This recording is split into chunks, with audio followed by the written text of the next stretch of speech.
Hi, I'm Ryan Allen. I'm the National Clinical Manager at Bay Audio. So one really important aspect of hearing devices is to make sure the devices are configured correctly for your hearing loss in the current moment, but also over time as the hearing may change. So one thing that we do here at Bay Audio is we ensure that people come in and have a hearing check every 6 months.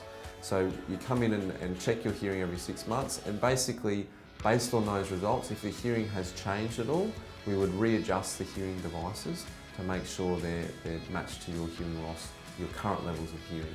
So that's something that's an ongoing process. So it's really important to understand that once you initially get fitted with hearing devices, the settings can actually change over time as your hearing changes as well. So it's essential when you wear devices you have regular checkups, and as we said, we encourage reviews every 6 months for a check and an adjustment on your hearing devices. Thanks for joining us. I hope you found this information useful. If you liked it, please hit like below, and I look forward to seeing you in a Bay Audio store soon.